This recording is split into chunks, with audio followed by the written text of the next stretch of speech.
reduce the population of the planet by 90%. Yes.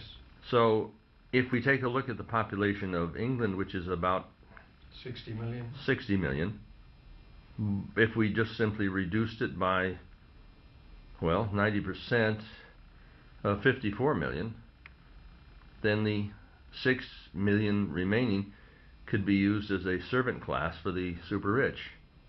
That's absolutely true. Slave labour, effectively.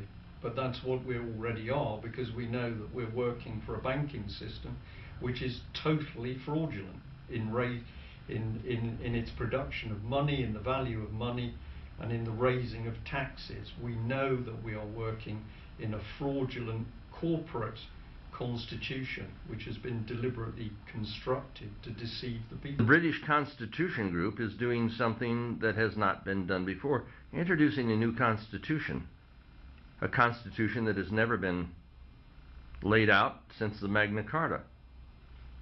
We have an opportunity to guarantee freedoms for these people for all time, and at the same time exposing the banking bastards, that criminal Cassius cartel that controls our currency and our commerce. This is extremely significant. What are you doing through the UK column to make this dream a reality? Well, the simplest thing that we've done from the start is we're telling people the truth, and we're telling people the truth about what's going on without mincing our words. We're using real words to describe what's happening. Many people in politics today will not use proper English. They shy away from it under the politically correct establishment. But we started out by saying that our government were committing treason, our politicians committing treason. We know that there is a criminal banking elite established which is ruining the country. And so by telling people the truth, using the correct language, not succumbing to political correct speech, and also ensuring that when we talk to people we provide the evidence for what we say, we are now starting to see a remarkable change in people. In the last year, all of the key activists across the country are saying the same thing, that people are hungry for knowledge. They know that something bad is going on, but they can't quite see it, but they want to find out more. So when they see our work, they read the UK column, or they're looking at videos on the internet, or your work, or all of the other people who are speaking out about the New World Order. These people are opening their eyes, and they even say to you, when I woke up. So they describe the change from the zombie state, which you mentioned earlier, to the state of understanding what is really happening. They've gone from a state of not understanding what's going on but being anxious, to actually saying that they can see what's happening, they can see the betrayal and the treachery and the fraud and the corruption. Do you welcome the entrance of the Free World Alliance in opposition to the United Nations? I think this is a fundamental thing, because people need to understand that the United Nations is not a benign or a benevolent organisation. It is 100% evil. The aim of the United Nations is to form the world government, and it is already directing and setting policy within countries. So the American population believe that it is the American government that's setting policy. We believe it's the British government. That is not true.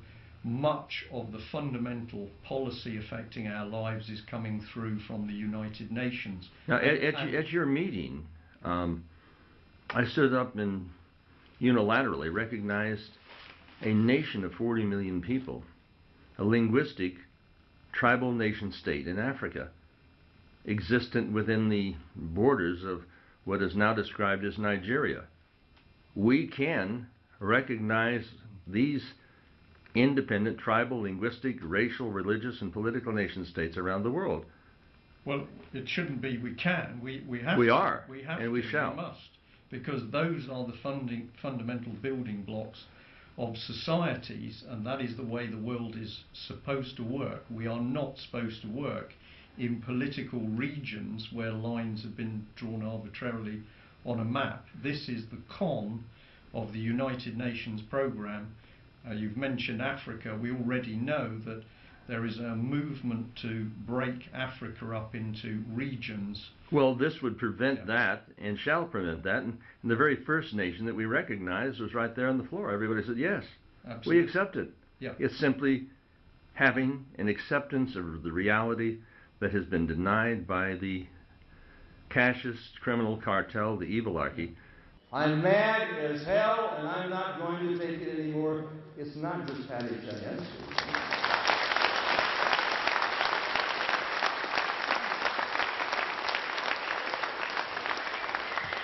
Lawful rebellion in the United States and Great Britain. There's two flags up here. We'll bring people on both sides of the pond together. In doing that, in forming a free world alliance, that is our strength against the United Nations.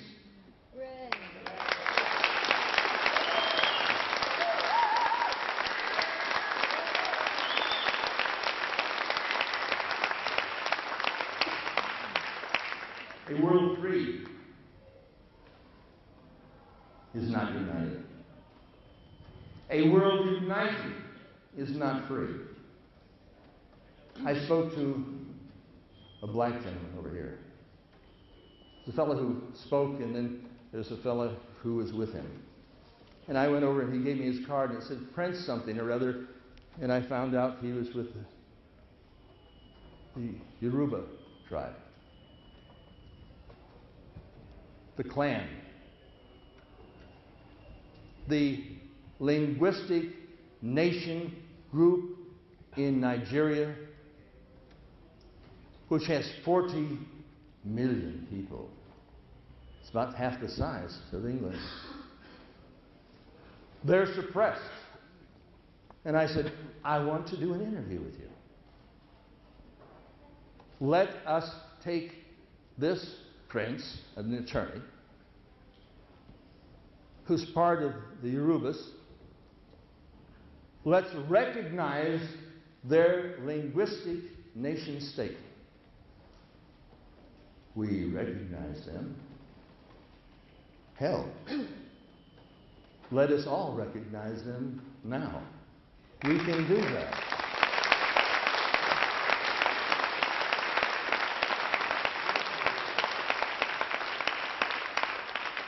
Unilaterally, we just did. There are those under the gun of government who will join us when we support them. It isn't to try to get them to change. They are individuals. They have their own sovereignty. They have their own liberty. They want to do things in their own country in their own way. When we do that, we don't force the integration of of 5 tribal groups into one nation. That has to be dissolved. We have to reconfigure the borders of the world. We have to recognize these 40 million people who are begging for independence. All we have to do is do what has never been done before. It's just a matter of thinking it out. In a very short period of time, I would like to see, with your help, little bits and clips of individual statements from this lady here, from this lady here, from you, and you at the back of the room.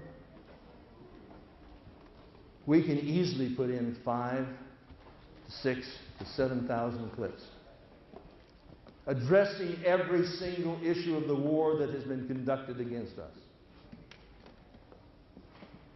5 to 6 to 7 million, it's not a problem.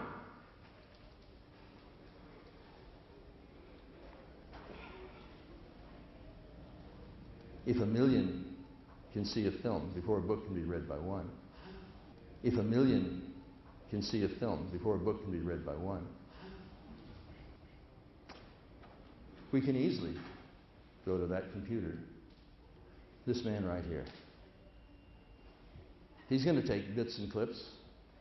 You're going to put it out on the net. What? Okay, definitely. I didn't hear it. Definitely. Yes. It's a definite. If we lose, it's only because we didn't do anything.